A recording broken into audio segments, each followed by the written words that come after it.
Oftentimes, those of us who've experienced intensive abuse, we've learned how to detach our minds from whatever is happening, but there's still no way to detach our bodies. And so our bodies remember and tell us what's really going on, and they tell us when something is wrong.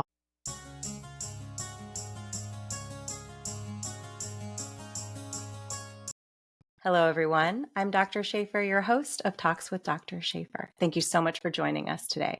I'm a physician, mom, life coach, musician, author, publisher, and I am passionate about helping others reclaim their stories and build their most beautiful future. Today, I am so excited to welcome our special guest, Adalina East. She is a neuroscientist, therapist, and transformational healer, and she has her own podcast that she'll tell us about as well on the show. Adalina, thank you so much for being here today to talk to us about what you do, and also, in a really exciting turn, showing our listeners what EMDR is really like. Hi, thank you so much for having me, Dr. Shafer. I'm happy to be here. It is such a pleasure to have you. I'm so excited for this opportunity, not just to have another conversation with you because we've spoken before on your podcast, but also to have the opportunity to inform listeners about EMDR, a really interesting tool that you use in therapy that I think from talking to people and listeners is not necessarily something that is yet fully understood as a tool. And I'd love for us to demystify that today so that if it's a resource that someone would benefit from, that they feel like maybe they could dip their toes into that with a professional like yourself. Yes, me too. So EMDR is short for eye movement desensitization and reprocessing. And this is a beautiful technique that was created in the 1980s. There was a particular therapist who was working with Vietnam veterans and found that talk therapy was not cutting it. They just kept talking about the same traumas over and over again. And because she had the help of some really brilliant physicians and neuroscientists, she was able to create EMDR, which basically allows the natural movements of your eyes back and forth to sort of rewrite the trauma in your head. It can also be a really incredible tool if you know how to use it in conjunction with somatic experiencing, which is the way that I use it. Because as we all know here, trauma lives in our bodies as well, and we have to release it from our bodies while we release it from our minds and spirits. Yes. And tell me a little bit more about your background as well as a healer and your family background, because I know you have a very interesting, unique background. I do. So I am a survivor of abuse, as are many of our listeners here. My family is a family of musicians. And so my parents were very busy when we were kids and were always practicing their craft and very involved. And so I grew up with a deep love of music, but there was also a darker side, as there often is for many people. As I grew up, I decided that I wanted to become a therapist to help people overcome some of the darkness that is out there in the world. And in doing so, again, encountered some sexual abuse.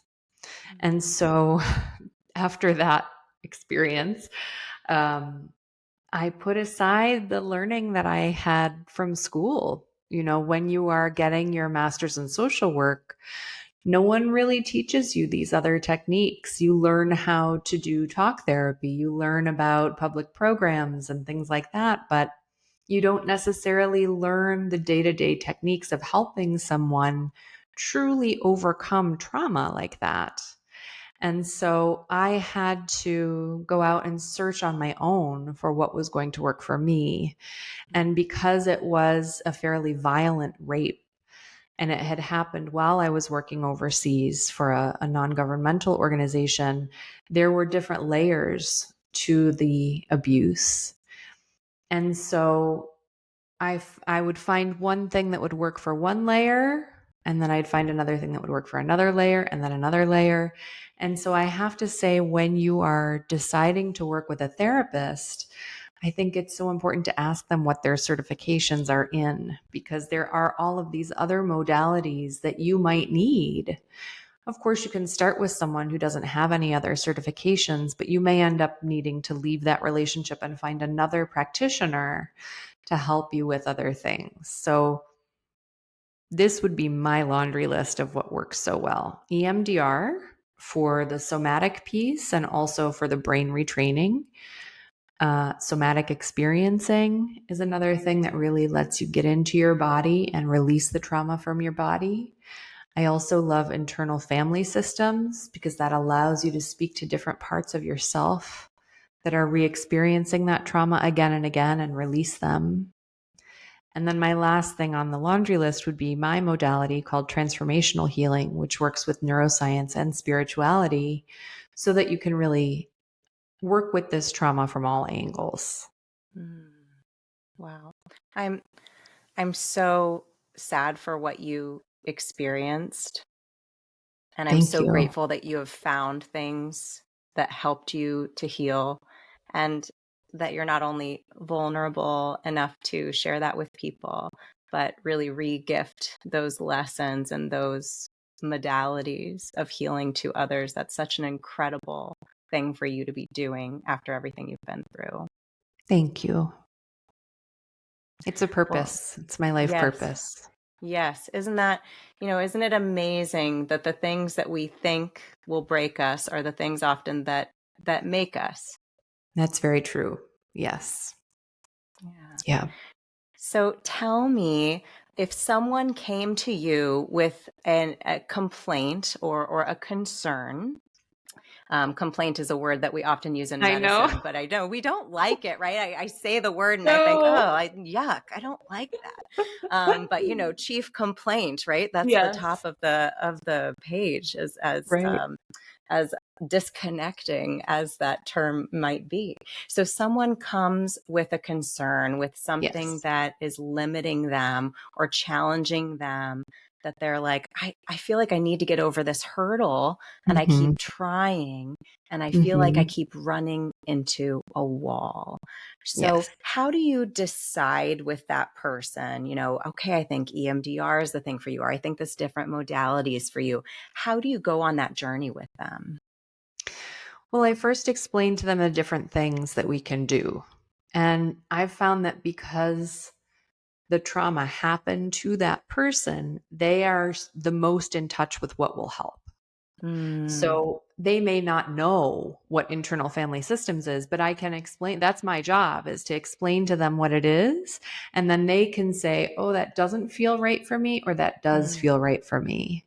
And we wow. go with their first yes. So I explain all the different things that we could try, and we go with their first yes. And then if we're doing that and that's not helping them, we go with their second yes and then their third. And the challenging thing, I'm not going to get on my soapbox about the American industrial complex or American medical complex, but Mm, the challenging thing about it is that insurance won't allow us to bill for some of these things. yeah. And so we handle that in our own ways.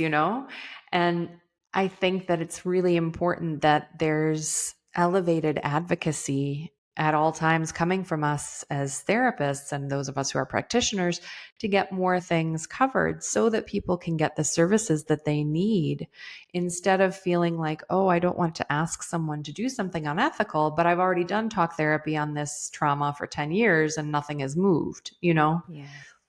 So I really believe in letting the person lead their own healing. I know that we all have intuition. We all know what's going to work for us, I think. And then it's just a matter of finding that partner to do it with, to find what's going to work best, and then to take those steps, to have those experiences to heal yourself. Honestly, just even the way you describe it, I imagine listeners feel the same. It is so healing, because I think in life, and as you mentioned, our the way that our health system is, and really how most things are currently, is it's A, B, C, D, E. You're going along Mm-hmm. the checklist. You fit into the box. There's no time. I only have so Right. many minutes with you. Billing only allows for this. My time Mm-hmm. allows for that. This is the structure we need to fit it in. And even just me saying that, right, there's a shift from what you were just describing to what I just described. And the Yeah. feeling in my body when you were speaking about your model of how you approach this at the beginning just made me just open up. And I'm imagining a patient feeling so safe and so free and so heard, and being listened to is Good. something that many of us just don't genuinely experience Yeah, in our it's true. lives. Yeah, whereas the other, which is the, cog in the wheel, just fit Hmm. into this, pre-made plan, whether you fit or Right. not, that makes you feel just closed off and anxious. And it's certainly not going to solve the problem. It may just add to it. Right. That's very true. And I think it's so important to give people a different experience than perhaps what they've had before, because I do think part of that, I have to fit into this system in order to get care, only compounds the trauma. Because whatever happened to you, whatever abuse happened to you, was also about your intimate partner or your boss or your parent forcing you to fit into their vision of what you should be. So let's remove that compounding of the trauma and make it totally up to the client. I know today one of our goals, our big goals, was to demystify Yeah. EMDR because it's such a useful tool in therapy and for patients. And so we were going to bring up a concept for myself as also a survivor of abuse to try to Hmm. see, to act it out for our listeners and for our Hmm. viewers, and give them an opportunity to see what it truly is like. Yes, I look forward to it. And Dr. Shafer, you are the bravest woman on earth to do this on video and having the whole thing recorded. I want everybody who's watching, listening to know that this woman is for real, obviously. If she's willing to open up herself and her trauma so vulnerably and so beautifully for you. So Mm. I will keep it as painless as possible. And thank you so much for being willing to share this with your listeners and Oh. viewers. Well, thank you so much. And I'm really happy to. I was really excited to have the opportunity to do this with you. And I think it's really important for us to be vulnerable and share and just make a space where it's Hmm. safe, because so many spaces simply are not. Right. And Agreed. I know that, I really think that podcasting saved my life, because there was a Hmm. time where I didn't have access to therapy, or I didn't have access to safe people to talk to. And I had to find safe ways to get this information. I had to listen to Right. therapists online giving discussions. I had to hear about these modalities through podcasts and talks. So I'm really passionate about this. And I'm grateful that you're here and going to help provide this experience for listeners. So thank you so much. I'm ready to get started. Okay. So usually with EMDR, we like to work with one specific memory. We've found with research over time that it's most effective if we can nail down one specific memory. There are Mm, times, of course, where it's like a habitual abuse from a parent or something growing up where it can be effective. But being that we're doing today for demonstration purposes, and I also want to keep it as private as possible for you, let's just deal with one specific memory. We know from neuroscience that the more we repeat a story and the more we talk it through, the deeper it gets ingrained in the neural grooves, so to speak, in our brains. And mm, so I don't need you to tell me the whole story. Give me mm, little fragments, little tidbits. We're going to focus on the emotion and the physical feeling that you feel when you talk about it or remember it. mm. Okay. So for me, there's a memory of two separate things that occurred to me that end up getting molded into one dream.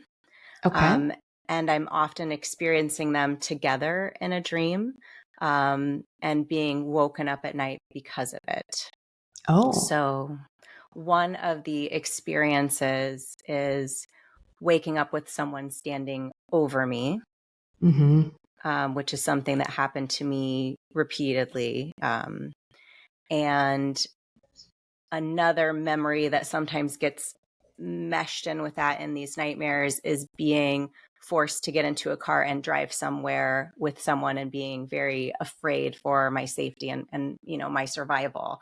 And what happens is I think that some stimuli at night prompt me to have this dream.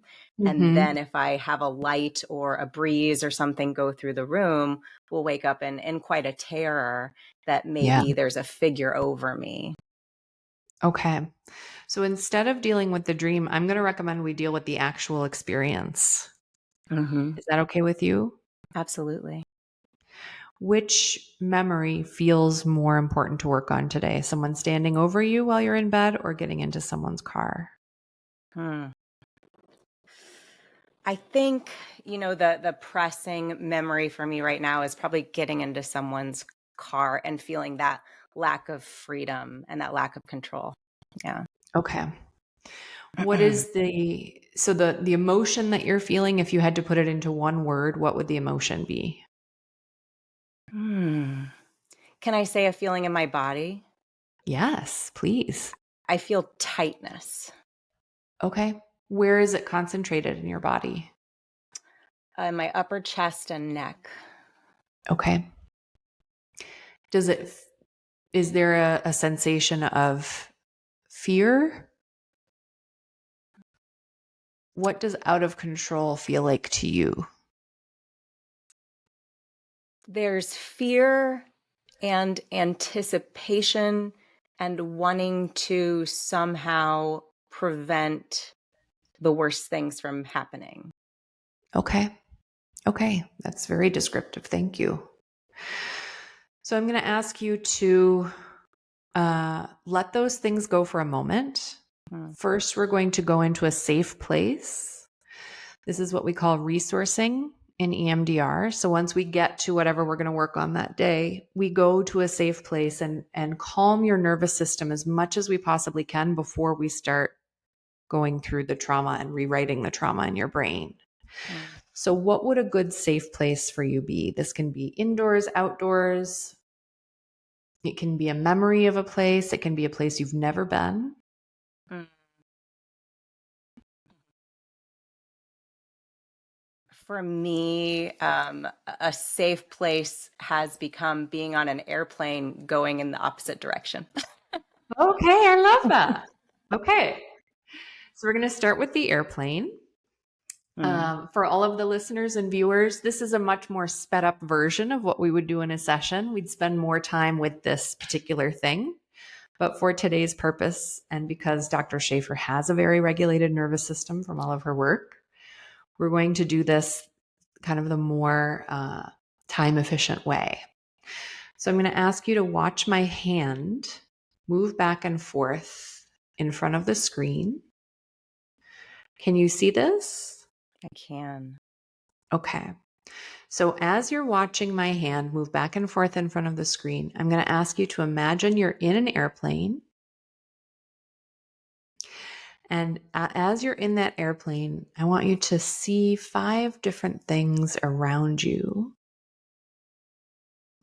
Just really look at them. Hear a few different sounds. Smell the smells of the airplane.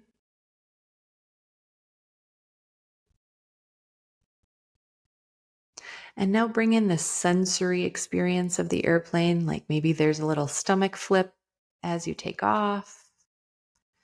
You can feel the seat against your skin.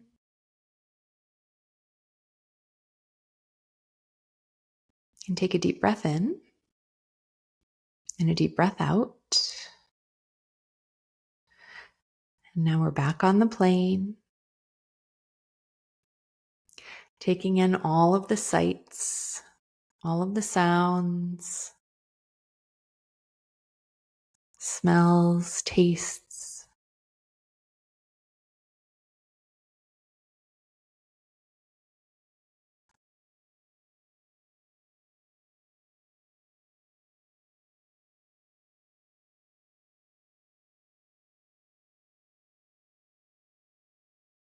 And take a deep breath in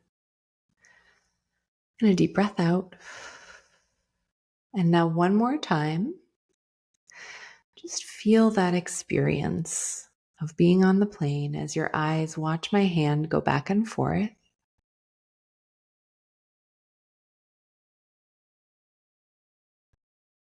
Taking in those sensory experiences, the feeling of those metal things against your arms, the seatbelt across your waist.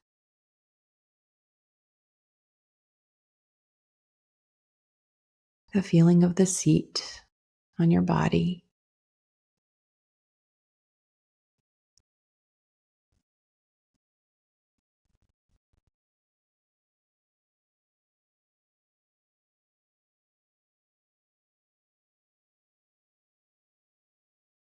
And take a deep breath in and a deep breath out. And how are you doing? Um, I feel calm and I feel happy. I noticed that I was smiling, Mm-hmm. and it was really bringing me back into the experience of when I do get on that plane and I do get to fly away, how that's what I do. I just sit there and I'm happy and I'm at peace and I'm smiling. Great. Okay. So this is what we'll call your safe place. In EMDR speak, it's resourcing. So if at any point while we're doing this work together today, if you start to feel too scared, if it's becoming too much, if there's any kind of breathing problems or your heart's going too fast, or you just feel like I can't manage this anymore, let me know and we're going to go back to the airplane. Okay. Okay. It does not help. I know a lot of people try to, they use the term suck it up. They're like, oh, I'm just Mm, going to suck it up with all this anxiety because I really want the healing. I really want the healing.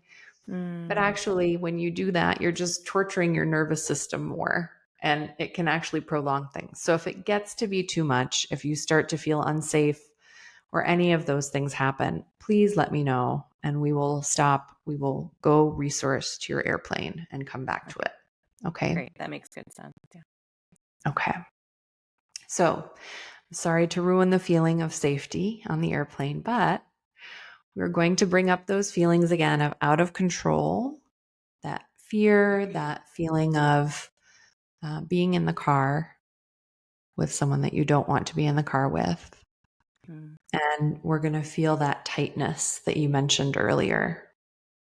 Are you feeling all of that?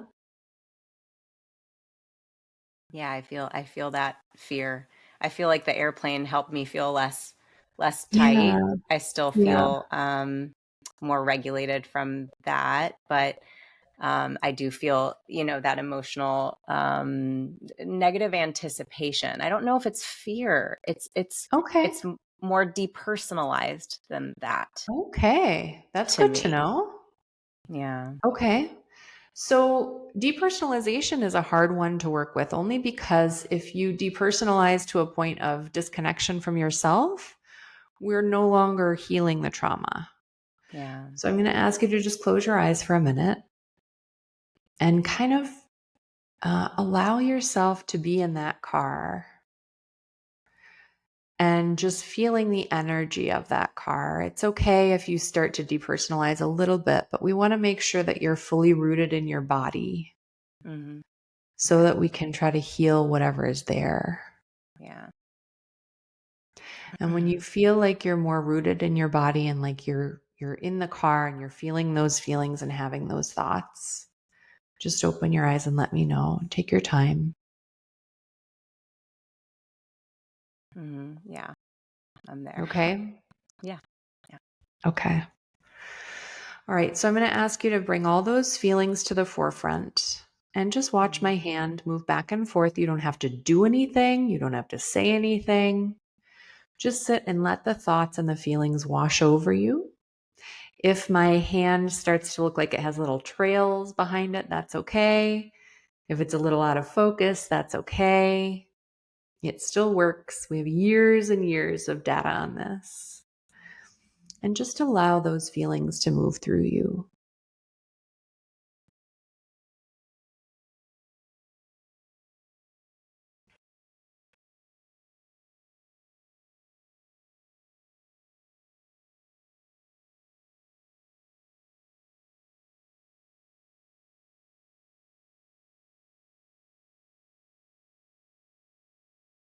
And take a deep breath in and a deep breath out. And will you share with us a little bit about what was coming up for you there? My internal world, my thoughts. I was feeling, to be really honest, I was feeling those feelings, and then I was thinking about how my daughter, who experiences similar feelings to me from what she shares, how she is so strong in handling situations where she is actually willing to speak up now, and Good. how strong she is. And I was thinking, like, wow, what an example. For some reason that came to my mind, like, what an example to think of this, my daughter, this person who is just kind of showing me how to be brave and how to take things on and how to stand up for yourself, and that you can do so and still be standing. The world won't end. That Yeah, came to my mind, her bravery and her strength and her example. I love that. Okay. So, this is an interesting thing that our minds do. We want so badly to get out of the pain, to get out of the anxiousness, to get out of the feeling of not wanting to be in that car with that person. And so we go to what makes us happy. And this Mm. works so well. It's a survival mechanism. It's so smart of our brains. So we can just take a minute and say, "Thank you, brain, for bringing me my beautiful daughter. Yeah. I'm so grateful. But now I need to go back to that car and I need to process those uncomfortable emotions physically, emotionally, spiritually." Mm. Okay. Can you have that conversation with your brain? Yeah. Okay. It's a pretty good one at compartmentalization, I think. Yes, it is. Genius level. Yeah. Oh, yeah. I can go back and be Okay. the only other one in the car. Okay. All right. Let's go back to the car and just feel those feelings. Allow them to move through you. Allow the physical sensations to come up and just let go.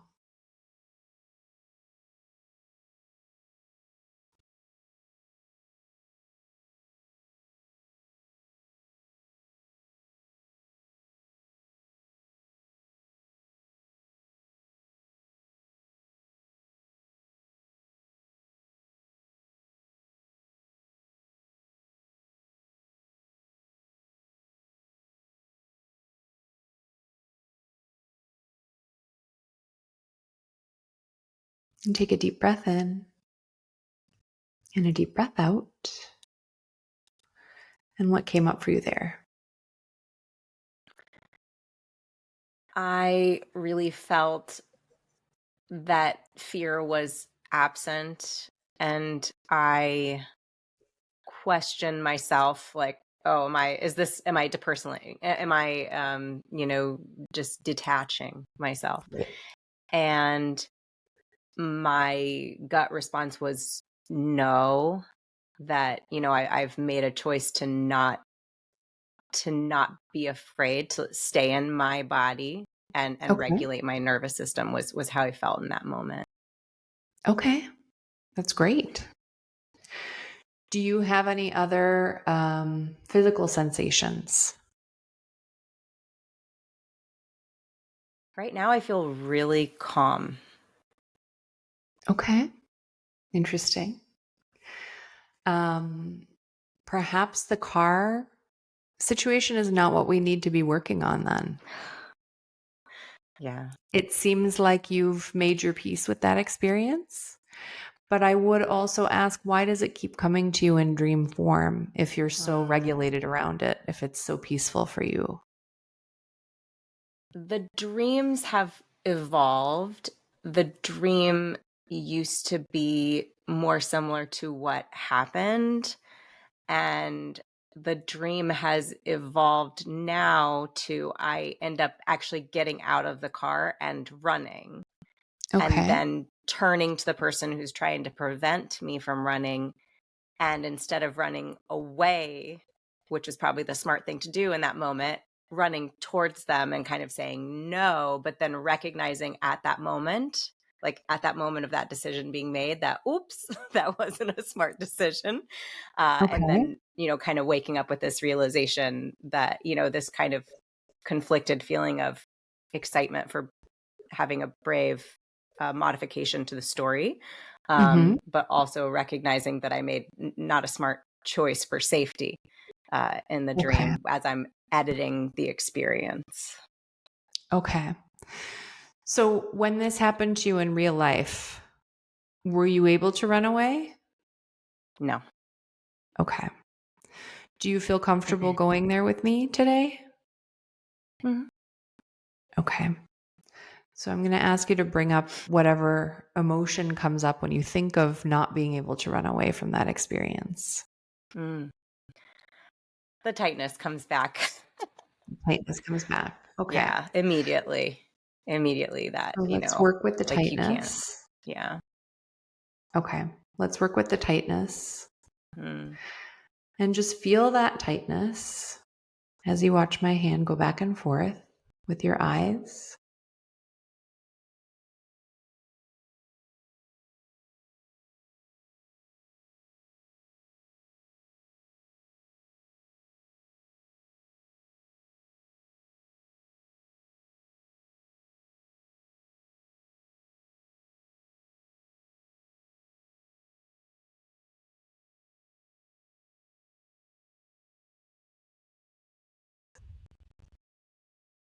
And take a deep breath in and a deep breath out. How is the tightness feeling? I felt it kind of going down, almost like I could feel it in my esophagus, and it kind of went down into my stomach area, um, Okay, and kind of releasing great. gradually, like not as tight of a grip, but still kind of feeling it migrate. That's really good. Let's do some more work on that tightness. Did any other things come up for you? Any other memories or thoughts?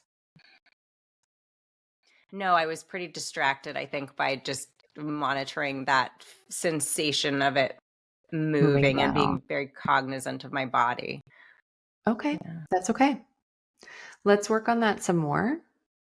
Keep feeling that tightness as it's moving down. And just follow my hand with your eyes.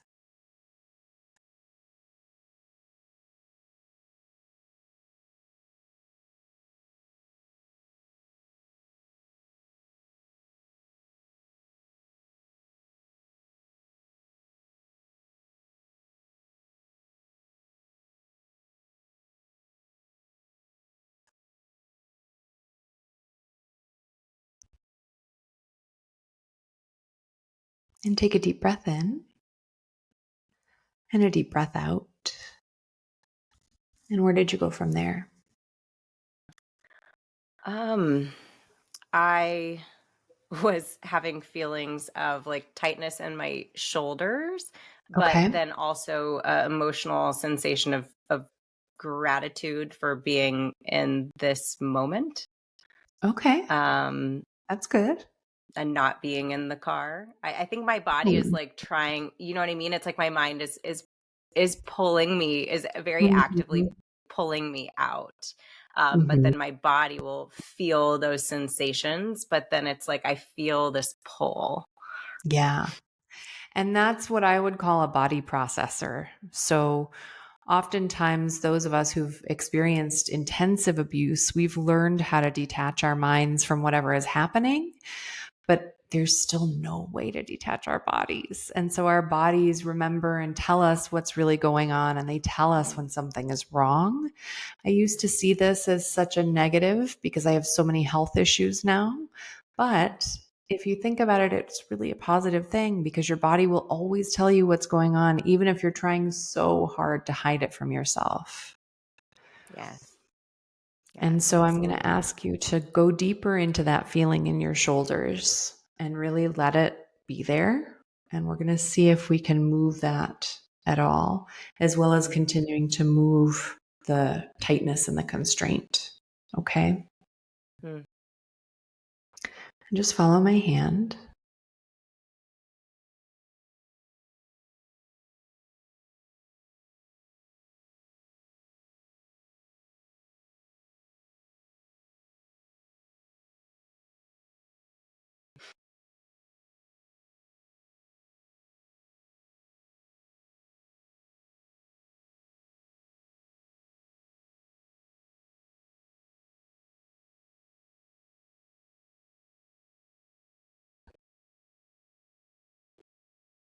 And take a deep breath in and a deep breath out.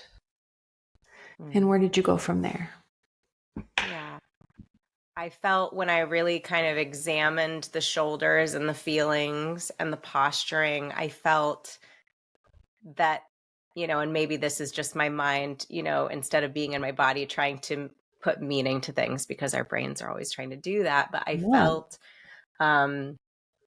like, okay, you're preparing to run. Like you're tensing your axis, you're changing your posture, you're preparing yourself to be able to basically, get that push off, that bolt was Right. what came to me. Okay. Let's dive into that preparing to bolt feeling. Okay. I just watch my hand.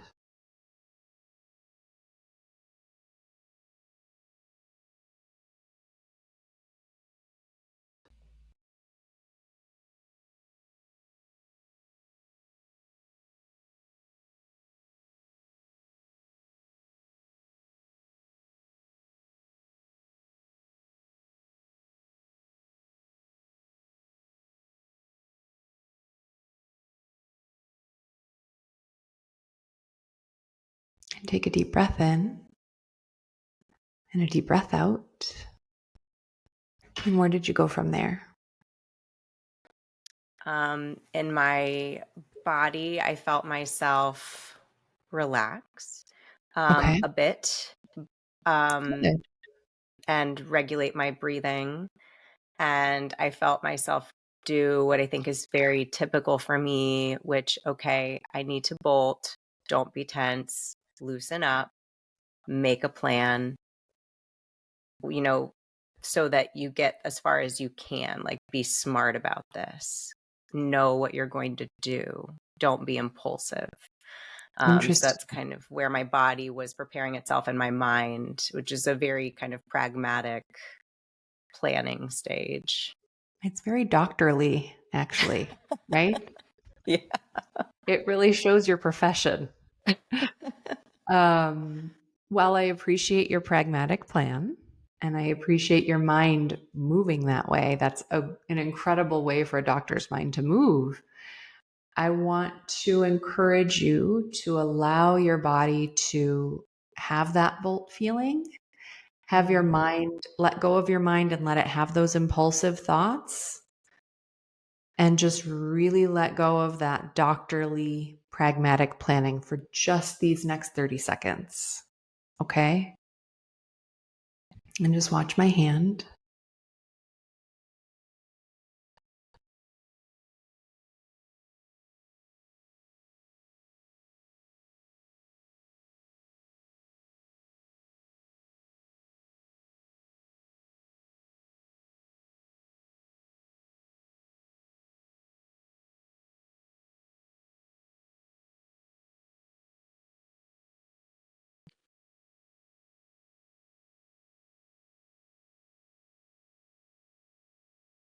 And take a deep breath in and a deep breath out. And where did you go that time? I just like felt my chest kind of swelling almost like a balloon. Yeah. Um, and I did allow myself to feel that feeling of fear and being out of control. Okay. Let's go back and do it again and just observe. You don't have to try to think of anything, just let it all happen. Okay.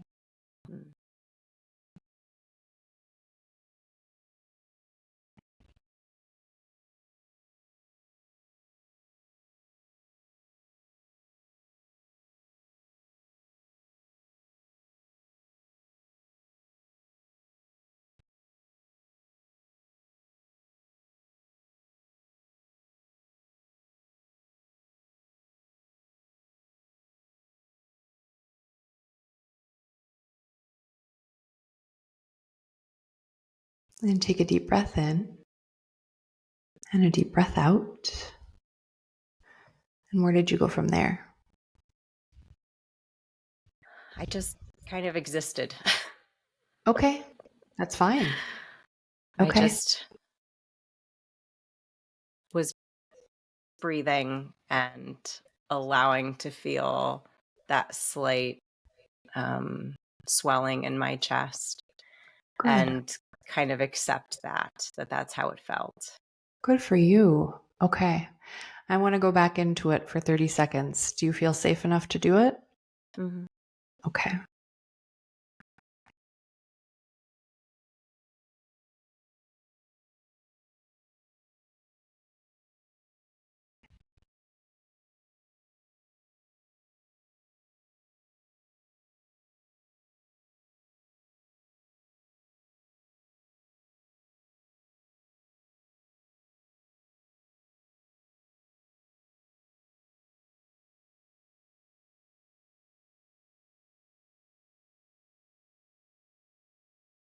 And take a deep breath in and a deep breath out.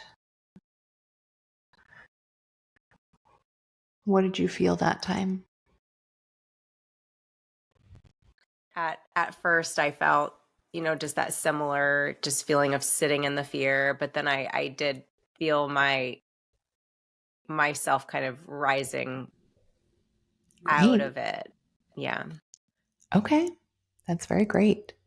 So, for our listeners and viewers, what I would normally do now would be to take Dr. Shafer through a different series of beliefs that we're going to implant into her to help her feel Mhm. safe in her body again whenever she's getting into a car or whenever she's laying down to sleep, that she will not have these dreams. Dr. Shafer just shared with me, though, that we do need to wrap up very soon. So, again, we're going to do this kind of the more time efficient way. Um, in order for you to start to feel more safe in your body and to start to feel more safe when sleeping, what would be a belief that you could hold within yourself that would get you there? That the borders of my home are impenetrable. Okay. Do you think that we could have the belief be more about you rather than your Mm, home? Because your home is, again, something that you have to kind of control, right? yeah. We want this to be something more about you. That I am strong, Yeah. and that I can make choices that keep me safe. Okay. I like the strong part. My only issue with making choices that keep you safe is that it sounds a little victim blaming. Mm, You made choices to keep yourself safe, and this happened to you anyway. And there are some mm, things that, happen no matter how hard mm, you're trying to keep yourself safe. What if we mm, make the belief something about your own resilience? Like, I'm a resilient person, I'm able to come back mm. from anything. Yeah. Yeah, and that's true. That's That is so I true. I am a Yeah. resilient person. Yes. Yeah. And I Yeah. believe that consciously you believe this on a 10 out of 10. But subconsciously, there must be less than a 10 out of 10 because of these dreams and because of the Mm, tightness and the constriction and the shoulder thing. So, what do mhm. you think the number would be on like a more subconscious scale? Yeah. I call them gremlins in the mind Mm, sometimes when I describe it. It's like they almost feel like they're not a part of me, although they are, or maybe there's someone else's voice in my mind that I'm still trying yeah. to kick out. That's Yeah. how I conceptualize it. And I'd say, before they were in my mind all the time, Hmm. weighing in and Yeah. coloring my choices. And now it's maybe 2% of the time, but they're still Okay. there. Yeah. Okay. So, would you say if you had to give this new belief that we're going to implant a number on the subconscious scale, it would be I believe this on an 8 out of 10. I believe this on a Yeah. 5 out of 10. Probably an 8 or 9. Yeah. Yeah. Okay. Okay. Usually we'd go with something that you only believe on like a 2 or 3, but again, in the interest of Mm. time, let's use this belief. If there's something coming to you that you really want me to implant right now, let me know. I mean, worthiness is something I really had to conquer Okay. and work on, and I think is probably an area of weakness for me more, Okay. um, because I've really proven my resilience, but I think I struggle with feelings of self-worth, even though it's something I'm very passionate about, making Okay. sure that everyone embraces their true self-worth and celebrates it. So could we change the belief then to be I'm worthy of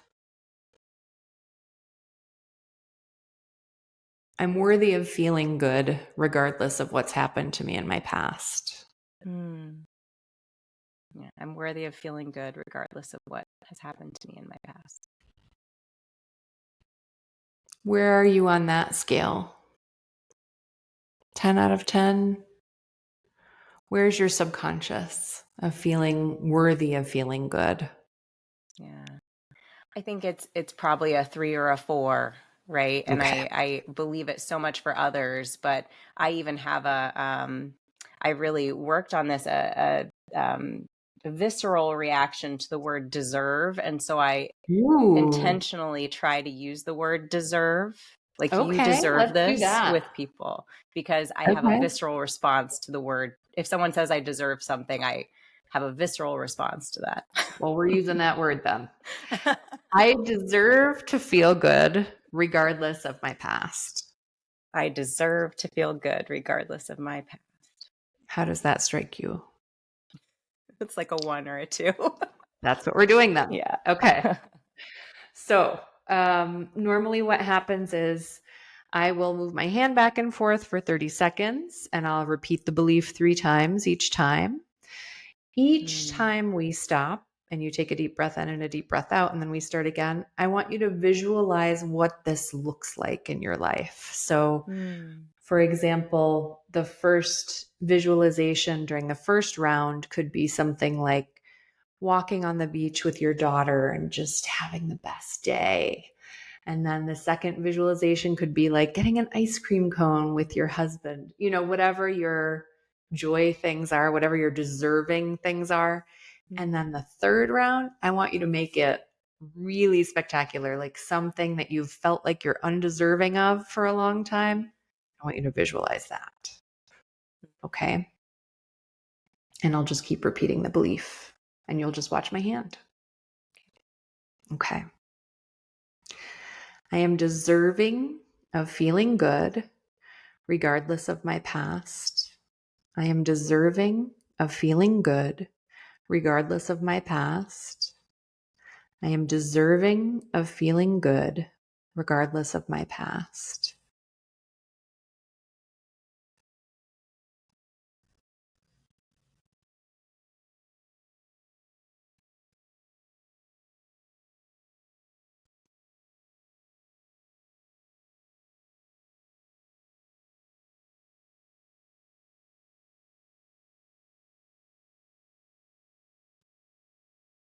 And take a deep breath in and a deep breath out. And now a second visualization of you being deserving.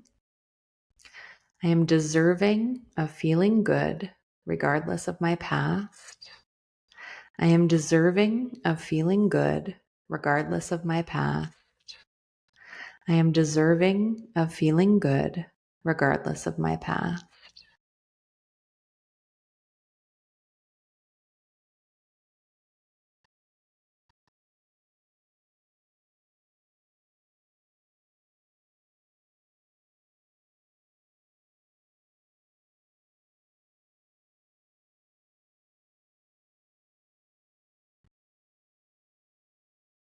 And take a deep breath in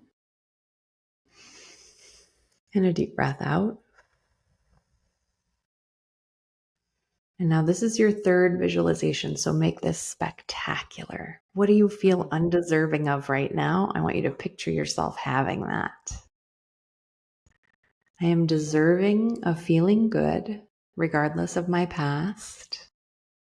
I am deserving of feeling good regardless of my past. I am deserving of feeling good regardless of my past.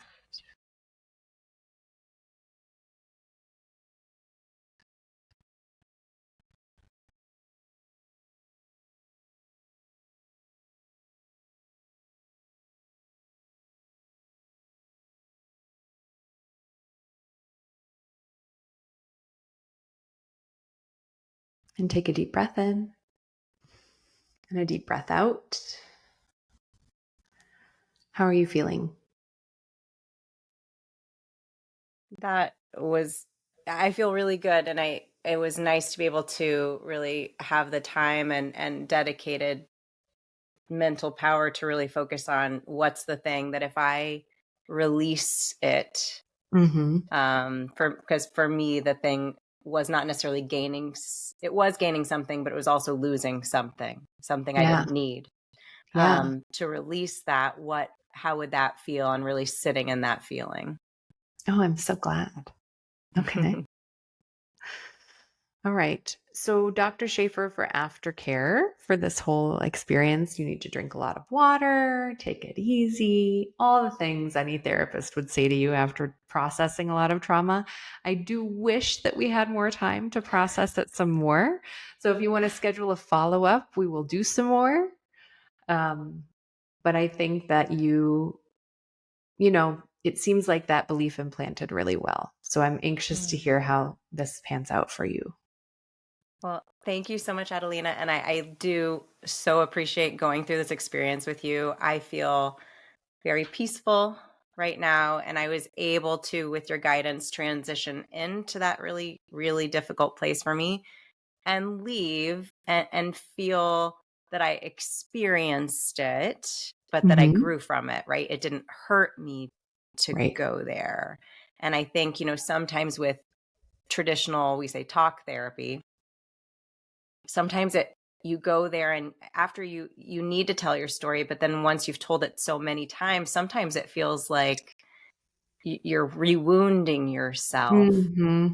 to go back there. So then you learn to compartmentalize maybe and just say, I'm not doing Mm-hmm. this anymore. I haven't healed it. This has been an experience for me for some of the things I've tried to talk through, even though I'm a very verbal processor, obviously.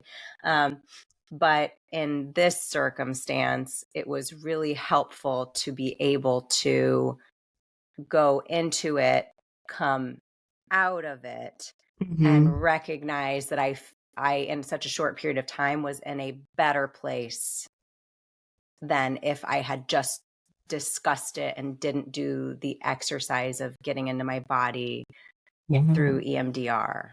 So that was really helpful. Thank you. And it's so important for people like you who have a public platform and have to tell their story over and over again to do EMDR to get the sting, what we call the sting of that experience out of you, so that you're able to tell the story from a calm, grounded, nervous system regulated space. Yes, that's wonderful. Thank you so much. And thank you for also discussing the important aftercare and the fact that, this wouldn't necessarily be a one and done. And we know that Mhm. growth and healing is not one and done. It's an investment in yourself. And I would love to do this again and work with you because you're incredible. And if any of my listeners or people who are watching this experience are in the frame of mind that they want to contact you, Adalina, to schedule a consultation with you to seek care, where can they find you?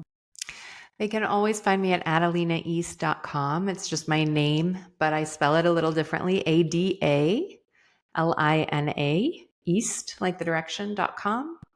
And I have numerous booking bars there. I make it as easy as possible so you can just book right online. I would be so honored to work with fellow survivors. Thank you so much for giving me your time today and letting me talk to your audience. Thank you so much for taking me on this journey and holding my story with such care. That is so important to tell your story in safe spaces. And I just so appreciate your approach. And I'm so grateful to you. And I know that this has touched listeners, and I hope it will inspire them to also take these steps to care for themselves and help themselves learn new ways to process and cope so that they really can reclaim their stories, reclaim their bodies, their experience, and move forward in a way where they can really build that future that they want for themselves. So thank you so much. Thank you to our listeners. Thank you for being here. Please leave us any comments, questions. We'd love to hear from you. Otherwise, we'll talk to you next week. Take care. Stay safe. I'll talk to you soon.